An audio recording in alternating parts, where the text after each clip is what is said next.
હર હર મહાદેવ, કેમ છો તમે બધા? તો શીલુ ગોયલ વ્લોગ્સમાં તમારું સ્વાગત છે. તો આજે આપણે બિસ્કિટ જેવી મસાલા ભાખરી બનાવવાની છે, જે તમે નાસ્તામાં પણ ખાઈ શકો અને અમસ્તા શાક તીખારિયારે ખાવી હોય તો પણ તમે ખાઈ શકો એવી ભાખરી બનાવવાની છે.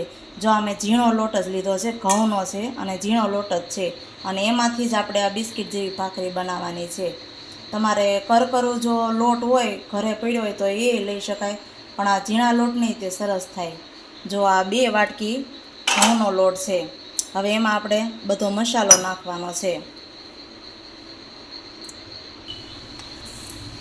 જો એમાં આપણે સ્વાદ પ્રમાણે મીઠું લઈ લેવાનું છે.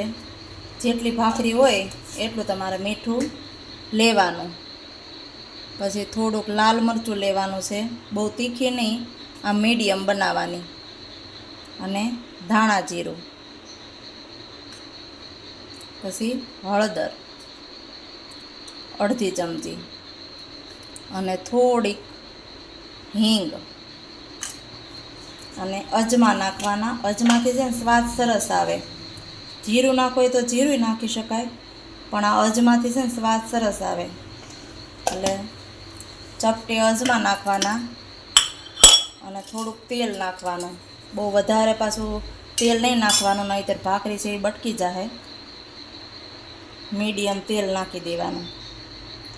અત્યારે હું 1 પાવડું લઉં છું 2 ભાખરીમાં. પછી વ્યવસ્થિત મિક્સ કરી લેવાનું બધું. આપણે કેમ લાપસીને મોણ દેતા હોઈએ એવી રીતે આ બધું મિક્સ કરી લેવાનું છે.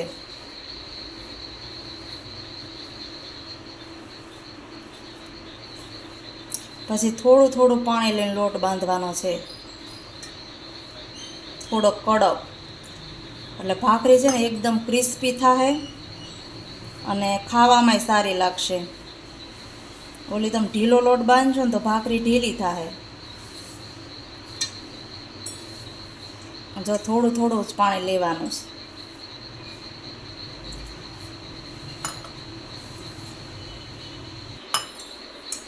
આમાં તમારે કોથમીર નાખવી હોય ને તોય નાખી શકાય.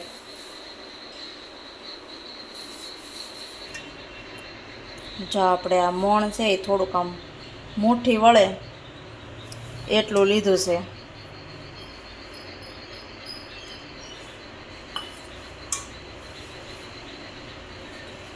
થોડું થોડું પાણી લઈને બાંધશો ને એટલે તમારે ઢીલો નહીં થાય. અને આ છોકરા છે ને કોરી ભાખરી ખાવી હોય ને તોય ખાઈ શકે,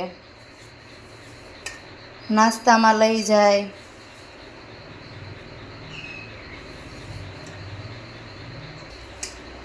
જો આપણે 2 ભાખરીનો લોટ તૈયાર થઈ ગયો છે. જો બહુ ઢીલોય નથી ને બહુ કડકય નથી. કડક પાછો બાંધજો ને તો પાછી ફાટી જાય, અને બહુ ઢીલોય નહીં. આવી રીતે મીડિયમ બાંધવાનો અને મીડિયમ તાપે જ તે આપણે શેકવાની છે. બહુ પાછો ફૂલ ગેસ રાખશો તો પછી ભાખરી બળી જાય અને જે આપણે ક્રિસ્પી ને કડક બનાવવાની છે એ બનશે નહીં. હવે આપણે તાવડી મૂકી દઈએ. જો આપણે હવે ગેસ શરૂ કરી તાવડી મૂકી દઈએ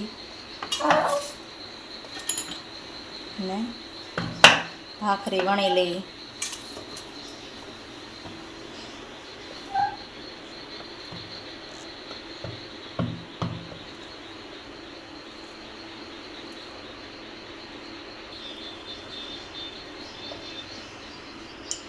બહુ જાડી તમારે નથી રાખવાની, બહુ પતલી નહીં.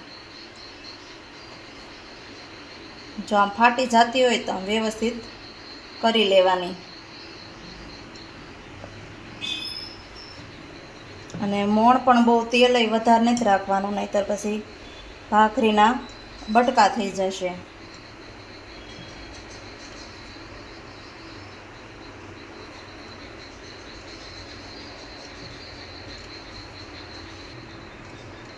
જો આપણે આવી રીતે વણવાની છે. બહુ જાડું નથી રાખ્યું ને બહુ પતલુંય નહીં. અને બહુ પતલી નહીં કરવાની, નહીંતર આ બિસ્કિટ જેવી નહીં થાય.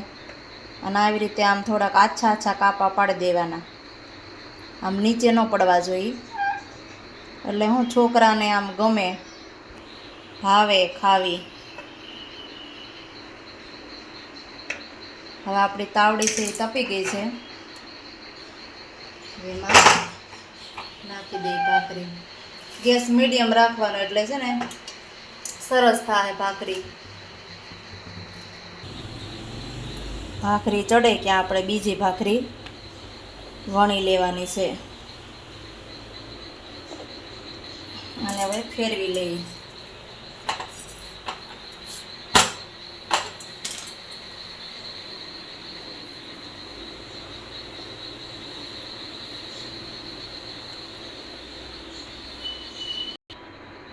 હવે આપણે બીજી ભાખરીને એવી રીતે કાપા પાડી દેવાના છે.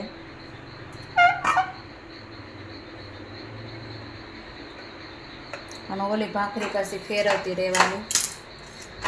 જો ધીમો રાખવાનો એટલે એકદમ ક્રિસ્પી થાય. ધીમા ઓલે ચડવા દેવાની છે. હવે જો આપણે કેસર ડિઝાઇન થઈ ગઈ. હવે બીજી બાજુ ફેરવી લેવાની છે. જો આપણી સરસ રીતે ભાખરી ચડી ગઈ છે. જોવા એકદમ બિસ્કિટ જેવી તૈયાર થઈ ગઈ. અને આમ કડક મીડિયમ ગેસ રાખો ને એટલે જો તમારે આવી જ ચડે. હવે આપણે બીજી ભાખરી ચડવા નાખી દેવાની છે. અને આને લગાવી દઈએ ઘી.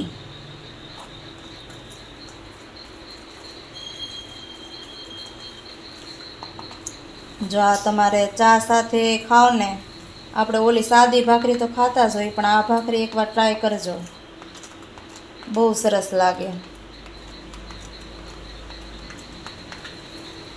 આપણે તો અત્યારે ચા હારે જ ખાવાની છે, એટલે હવે હું મૂકી દઉં ચા.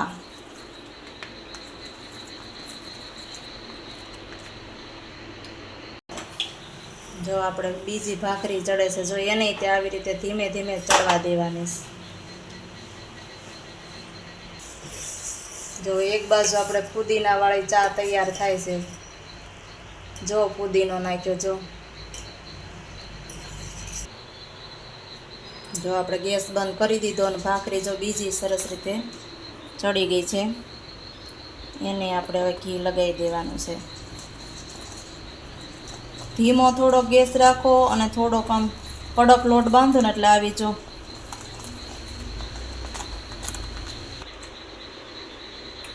આવી ક્રિસ્પી અને બિસ્કિટ જેવી જ થાય.